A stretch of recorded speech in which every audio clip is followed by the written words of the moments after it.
Bonjour et bienvenue sur la chaîne L'Actu du TA. Pour cet épisode, on plonge tête baissée dans une polémique de la campagne présidentielle pour aller voir l'envers du décor d'un des plus vieux partis de France. Allez, on attaque. Dimanche 20 février, alors qu'il vient de réunir ses 500 parrainages et qu'il grimpe tranquillement dans les sondages, Fabien Roussel, secrétaire national du Parti communiste, est accusé par Mediapart d'avoir occupé un emploi fictif de 2009 à 2014. Mais alors, le candidat du monde du travail aurait passé 5 ans à chiller dans son canapé devant Netflix? Grenade, grenade, ça, hop, grenade dans la gueule. Attention, grenade! Pas vraiment. Contrairement à Pénélope Fillon, personne ne dit que Fabien Roussel n'a pas travaillé pendant qu'il était employé auprès de Jean-Jacques Candelier. En fait, c'est même tout le contraire. Ce que Mediapart lui reproche, c'est d'avoir cumulé son activité professionnelle avec des responsabilités au sein de son parti. A few moments later. Le candidat a clos la polémique en publiant témoignages et preuves sur son site de campagne. Mais ce qu'on va regarder aujourd'hui, c'est en quoi cette affaire est révélatrice d'une divergence de vues et de pratiques politiques entre l'ordre dominant et le Parti communiste qui a fêté il y a 2 ans son centenaire.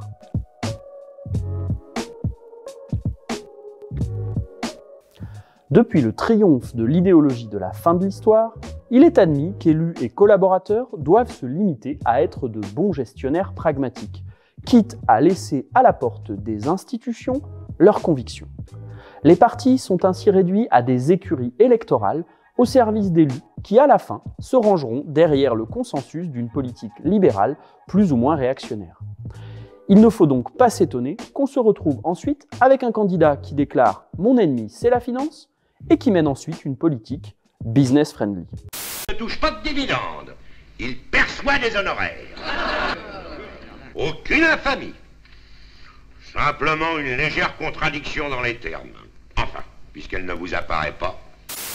Mais chez les communistes, le modèle de l'élu militant ou du collaborateur militant fait figure d'alternative. Pour le PCF, la place des élus et de leurs collaborateurs est tout autant dans leur bureau que sur le terrain, devant une usine en grève, aux côtés d'habitants mobilisés pour la défense de leur hôpital, etc. C'est ainsi que l'on a pu voir Sylvette Rochat, adjointe au personnel à Échirolles, manifester avec les infirmières à domicile de la commune pour la revalorisation de leur salaire. Ou encore Jean-Paul Trovero, président de la SPL MTAG, aller à la rencontre des salariés de l'entreprise en grève. Cette conception militante favorise aussi une certaine porosité avec la sphère syndicale, sans que l'indépendance de chacun ne soit remise en question.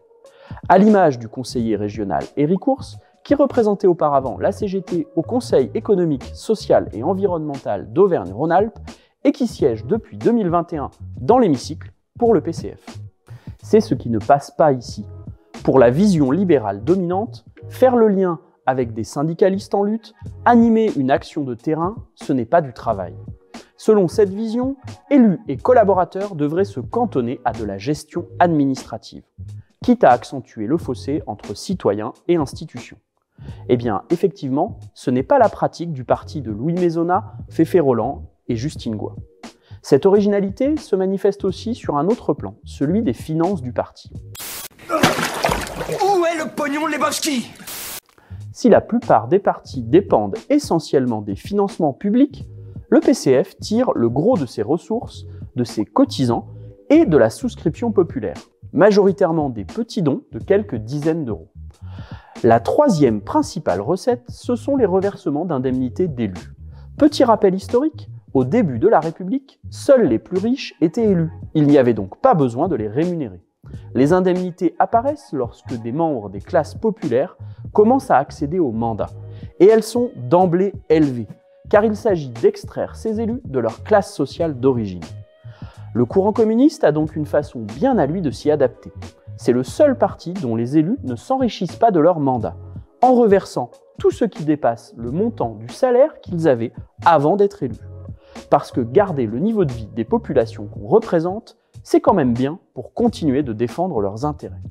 Voilà, on a vu en quelques minutes ce qui fait l'originalité du Parti communiste dans le paysage politique de notre pays, et pourquoi ça ne cadre pas toujours avec la Startup Nation. En complément, on fait la promotion d'un bel ouvrage, Les vérités du matin, regard croisé sur un engagement.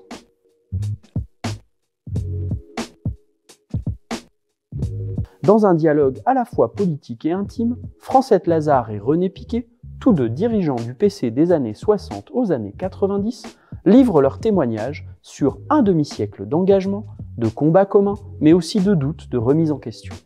Un ouvrage éminemment humain qui rappelle que derrière des organisations mythifiées, il y a toujours des individus de chair et de sang, de passion et de raison. Cet épisode est terminé. C'était un peu différent de d'habitude.